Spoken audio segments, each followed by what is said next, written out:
Honestly, I can't believe RAM prices have gone up this much. A single 32GB DDR5 stick has been as high as around $260, which is even more expensive than some gaming PCs I've built myself.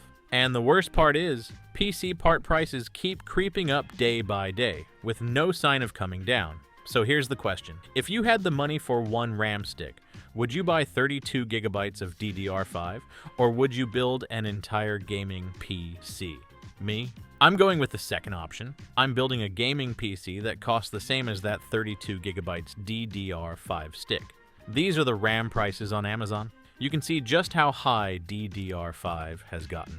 The cheapest 32GB stick here is about $229, and some of them are even more expensive.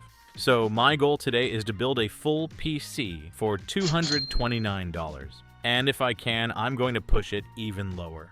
Now I'm heading over to eBay to hunt for better deals, and I know some of you will ask, why not just buy everything on Amazon? Here's why. eBay has way more used parts, and I honestly love being able to negotiate with sellers. If you're into finding used PC parts for cheap, eBay is easily one of the best places to do it. First thing we need is a CPU. With a budget this tight, I don't really have many choices. I pretty much have to look for an older Xeon. This time I'm going with the Xeon E3 1241V3. 4 cores, 8 threads, boosting up to 3.9 GHz. I picked it up for $8? Yeah, that's insanely cheap. And realistically, with this kind of budget, I'm not getting a Core i CPU that's strong enough for modern games. So Xeon is the best value move. Of course, the low price comes with some downsides. It's an older platform. FPS stability isn't always as good as newer CPUs, and latency can be higher in some games. But I chose the E3 1241V3 because it has a solid boost clock, and in some tests it performs pretty similarly to an i7 4790. To go with it, I'm picking an H81 motherboard. It's basically the cheapest option for the LGA 1150 socket, and you'll see these all over eBay. I found a Pegatron H81 for $36. Now it does have a few drawbacks. Only 2 RAM slots, weaker VRMs, and fewer ports. If you want something better, you could step up to a B85 or H97, but the price jumps up quite a bit. Next up is the RAM. RAM actually makes a pretty noticeable difference when it comes to frame time stability and input latency in games, especially on older platforms like this. Most games today need at least 16 gigabytes, so I'm going with 2 8GB DDR3 sticks in dual channel to get the best performance possible. DDR3 prices haven't gone up that much, and you can usually find a 2x8GB kit like mine for around $30. For cooling the E3 1241V3, I'm using a basic air cooler with 2 heat pipes. If you already have a stock cooler included, you can still use it because this CPU pulls around 80 watts, so it doesn't run insanely hot. But if you want lower temps, quieter operation, and better long-term stability, I'd recommend upgrading to a tower cooler with 4 heat pipes. The one I picked up from the used market was only $13. As for storage, since I've built a lot of PCs, I already have a few drives laying around, so I'm just reusing one. But I'll still include the cost at the end of the video so it's easier for you guys to follow along. The drive I'm using is a Kingston 480 gigabytes, and right now it's around $30.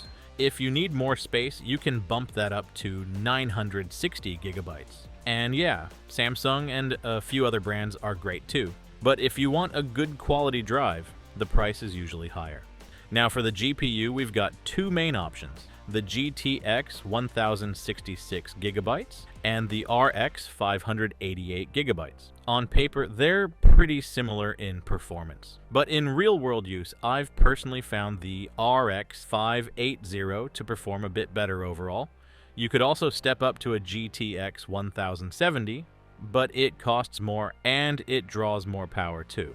For this build, I'm going with the RX 5808 gigabytes, and I paid $70 for it. Just keep in mind, The RX 580 is pretty power hungry. It runs hotter than newer cards, and since a lot of these were used for mining, there's definitely some risk when buying one used. Next up is the power supply. This build is going to draw around 300 watts, but just to be safe, especially since the RX 580 is pretty power hungry, I'm going with a PSU that's 500 watts or higher. In my case, I found a Gigabyte 650 watt 80 plus, so I'm not worried at all for this setup. I bought it used for $33.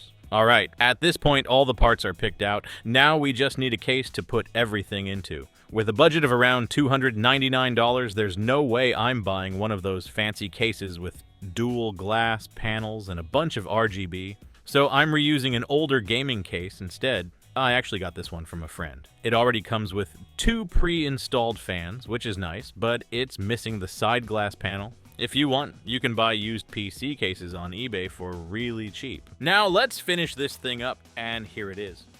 The full PC for $229. I tried to keep the cable management as clean as possible. What do you think about my cable routing? Drop a comment down below. And now for the part I've been waiting for the most, performance testing. Alright, let's start with Fortnite. I'm playing at 1080p using performance mode. With these settings, FPS sits around 140 to 150. GPU usage does bounce around a bit. That's pretty normal in performance mode. But overall, gameplay still feels smooth and I'm not getting any annoying frame drops. So yeah, this setup honestly did better than I expected, and it's a great option if you're just trying to play Fortnite casually. Next up, CS2, 1080p, low setting. Average FPS is around 100, but the big downside here is stability. The 1% lows drop really hard, down to around 6 FPS. So every now and then you'll get those little stutters, especially during fights, or when there's a lot happening on screen. That said, if you're playing casual and you're not super try-hard about it, it's still playable. Alright, moving on to Valorant. 1080p, high settings. And compared to CS2, this game runs much smoother on this system. FPS stays above 120 most of the time, and overall, it feels responsive. Now, honestly, the RX 580 can struggle in certain esports titles, depending on the situation. But if you're looking for a budget setup to play Valorant at reasonable settings, this is a solid, cost-effective option. Next up, Cyberpunk 2077, 1080p, low settings, and here I'm getting around 50 FPS. GPU usage is actually pretty steady in this game, and overall, it handles Cyberpunk just fine on low.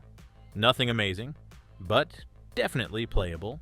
After that, we've got GTA 5. I'm running high settings, and FPS stays above 60.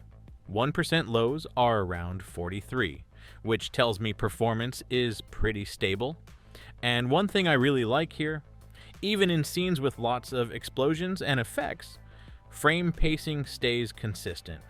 I'm not seeing those big drops. Next up, we've got Tomb Raider.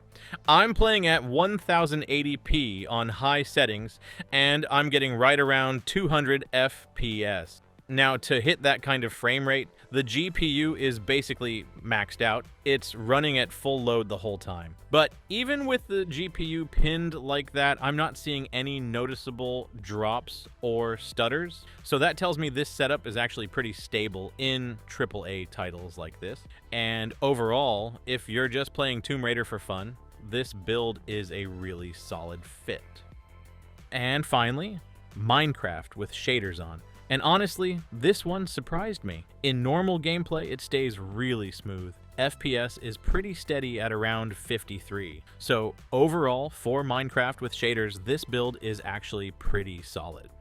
And that's pretty much the full build and all the tests. Overall, it handles AAA games better than you'd expect for the money. However, it's not quite perfect. It's an older Xeon platform. In some games, the 1% lows can dip pretty hard, but if you're looking for a good, cheap gaming PC, something that can run 1080p, well, this is still a build that's absolutely worth considering. If this video helped you out, hit the like button, subscribe for more budget builds, and I'll see you in the next one.